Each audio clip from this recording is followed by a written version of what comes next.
composing gloves here, and I was asked to set up a patcher instance with a Fruity Love filter that responds to note data. So when you hit notes, it will actually move the filter for you. So this is useful for all kinds of sound design patches. So first up, we need to add a patcher. Now there's two kinds of patchers.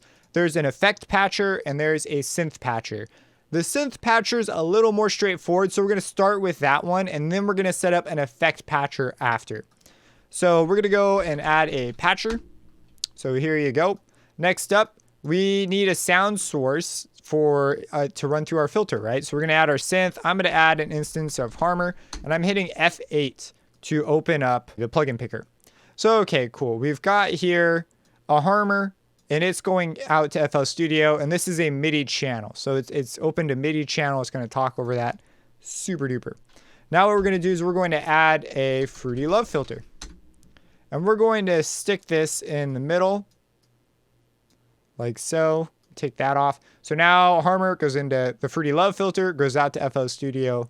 Spectacular.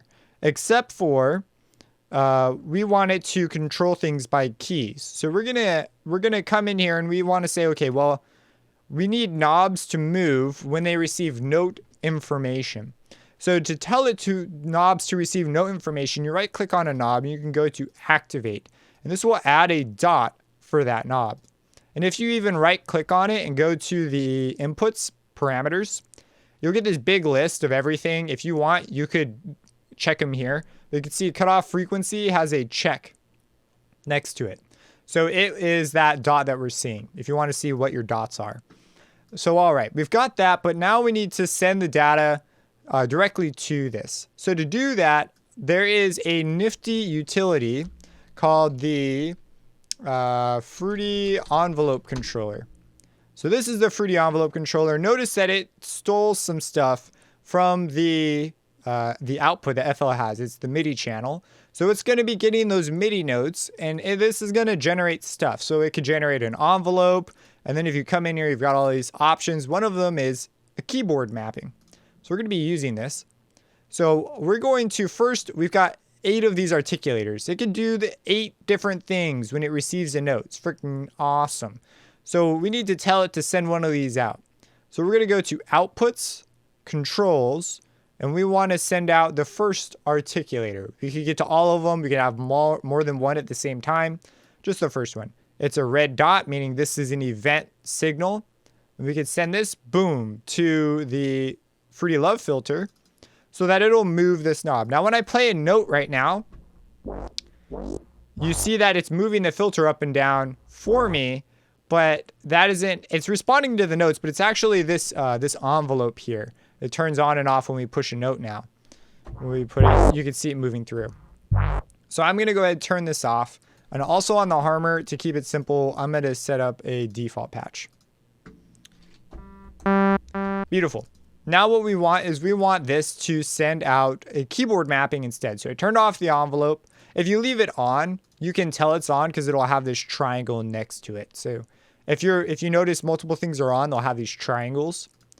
So we're going to come into the keyboard mapping, and I'm going to make the most simple mapping. So these are all your notes, right? When you play a note, it will update to wherever that note is. So if I want this note to take the filter down a lot for some reason and leave the other ones alone, you could totally do that. Completely allowed. So you see the filter at this one particular note is now really low. But if I push somewhere else, it goes back to halfway, just like what our index is saying. So that's what this does. So let's go ahead and make a really simple one. Let's just make the low notes will be low. The high notes, actually, let's go the other way. So low notes will have less filtering and high notes will have more filtering. So as I play higher notes versus lower notes, it opens up. And you can see this visually here. So here's a high note or a higher note. Here's a lower note. And if I went to the extremes on the keyboard, I'm playing on a little keyboard, I'd have to do like some octave shifting. It would go all the way down and all the way up. So if you wanted, you could come in here and say that maybe there's a particular range that your sound works in, and it doesn't work in the other ranges as well. You could create it so that it just straight doesn't make noise there. It filters it out. Or maybe you want some specific behavior in a specific region with the cutoff filter. you could set something up. Maybe you're playing a lot of notes in this range and you'd like to use the filter range over here more, but as soon as you jump to another octave, the patch changes quite a bit, so you'd like to filter it differently. I mean, the options here are endless. You've got tons and tons of options. So this is going to set it up to do what you want. And you could add more sound sources and have them feed in, and your Fruity Love filter will respond accordingly. You can also set it up, as you saw, with envelopes to move around, all kinds of things. You can have it respond to the velocity and how hard you hit a note. If you come into the envelope controller, right, there's stuff for all of that, right? We could have soft notes have very little filtering. Let's turn off freeze, add it on freeze mode.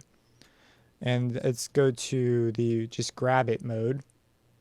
And so we could have it so that, you know, low velocity notes, right, if I hit it very soft, versus if I hit hard, it shows up over here. So I could have these have the filter open more. So now it's responding to not only the pitch, but also the velocity. And again, we could have an envelope on top of it. You can get some really, really dynamic playing ability that really can add a lot of movement to your patch and makes it more intuitive just to play on a keyboard. All right, so that's how you do it inside of an instrument instance of Patcher. But what if you want to do it as an effect? You're going to load it up, you know, anywhere, and you want to use it as an effect. It also makes it a bit easier to, I think, work with any project. So let's go ahead and load up one here. So we're going to load up a Patcher. Again, we're going to add a Fruity Love filter, and we're going to add, this time, a Fruity envelope controller. And we're going to set these up. So this time it's a little more confusing because you need to get MIDI signals into here to control this dude. So to do that, we're going to right click on the From FL Studio node, go to Outputs. It's an output. It's going to output data that it gets from outside into the Patcher instance. It's a little, the naming conventions make sense. They're just, you got to think about it a bit, I think. So we're going to go to events because we want to receive events, and we can receive events over MIDI ports. So we're going to go to MIDI port 1. MIDI port 0 can sometimes be linked up with Omni. I don't know if it's an issue or not, but I just by habit usually ignore it for that reason. I usually pick something like 3 that I know is pretty safe. So we're going to come over to the envelope controller and hook that up. So now MIDI port 3 is going to talk over this channel. It's going to get it for you. But we need a synth to output over port 3. Say, how do I do that? Well, you come in, you add a MIDI controller, another FL Studio provides, man. So here is the MIDI out. And we're going to change this to port 3, just like that. I thought you could right click and hit T for type, but no menu shows up. So, all right, so there you go. This is going to output over port 3. And if we look in here, you see that my MIDI controller is focused on here because this is green. And when I come in and I play notes, you can see it moving things along. So we're going to turn off the envelope. We're going to go to the keyboard mapping, and we're going to set up the same super basic mapping. So as I hit notes, it's going to move along here. This time lower notes would be filtered more if I hook it up the same way. So now we're going to go ahead. We're going to grab the output, controllers, output. So we get our red dot. We're going to come in here, we're going to activate the cutoff, and we're going to connect those up. So now when I play notes, the cutoff is now moving around. I'm playing only over the range of a little over under 2 octaves, which is why you don't see it move too much. My lowest note's here, my highest note is here. So it's just this little bit of range. So maybe I could use this to expand the range and make it a little more useful. So I'm going to be playing over these. We'll get a large movement of this knob. There you go. There's one. You could rein it in to specifically be tailored to your controllers. Lots of cool things to do here. You can save this as a preset, load it up. And now this is good to go. But you might be saying, but this MIDI out, it's a MIDI out. MIDI doesn't make noise. It just makes signals. Well, what you can do is you can add a layer. FL Studio provides, bro. There's a layer control here. So now that you've got a layer, what you can do is you could say, okay, I'll take this harmor here and I want to layer it with this MIDI out. So that when I play notes in the layer, it'll trigger both of them for me. So let's open up this layer. And by the way, you hold the left alt and click to keep the windows open if you have other ones open. Like if I click this harmonic, see how it goes away? If I hold Alt and click, it'll stay, which is a pretty handy thing to have. So with this, I'm going to have this. Now you notice it's green, meaning my MIDI controller is focused here. And I'm going to hold Shift, and I'm going to click MIDI out.